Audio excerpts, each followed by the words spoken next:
ఏ colour concealer, ఏ collector అవన్నీ subject. అదే మీ colour దగ్గరకి కరెక్టర్స్ ఆరెంజ్ ఉంటుంది. జాయిన్ అయితేనే చెప్తా అంటారా?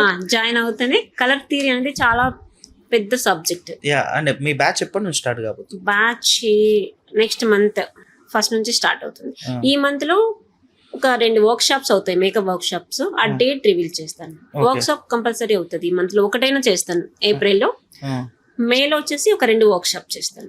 ఓన్లీ వర్క్ షాప్ స్టార్ట్ చేస్తాను. 1 డే వర్క్ షాప్స్. దానికి జాయిన్ అవ్వచ్చు. దాంట్లో కూడా కలర్ థియరీ వస్తుంది. Colour theory mandatory. మేకప్ చేసే వాళ్ళకి కలర్ థియరీ లేకుండా మేకప్ చేస్తే స్కిన్ టోన్ చేంజ్ అయిపోతుంది. స్కిన్ టోన్ మేకప్ చేసేది ఒక ఆర్ట్, కానీ కలర్ ని కరెక్ట్ చేసుకుంటూ వాళ్ళ స్కిన్ టోన్ కి మ్యాచ్ ఎలా చేసేది ఇంకో ఆర్ట్.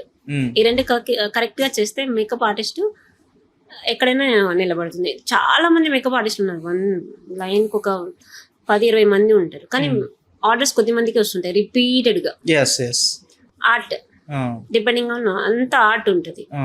ఆర్ట్ ఎవరైతే కరెక్ట్ గా చేస్తారో, ఇప్పుడు డయాగ్రామ్ ఎవరైతే పర్ఫెక్ట్ చేస్తారో అది ఫేస్ అని అర్థమవుతుంది. అది ఎక్కడైనా ఫీచర్ మిస్ చేసేస్తే ఏమవుతుంది, ఆ ఫేస్ కరెక్ట్ గా రాదు, తనకే తెలుస్తుంది సరిగా లేదు అని. సేమ్ టైం మేకప్ కూడా మనం ఎప్పుడైతే ఫీచర్స్ ని ఎన్హాన్స్ చేస్తూ కరెక్ట్ వేలో డ్రా చేస్తామో ఫేస్ ఫీచర్స్ ని, మేకప్ కరెక్ట్ వస్తుంది. దాంట్లో కలర్ థియరీ కరెక్ట్ గా చూజ్ చేసుకోవాలి.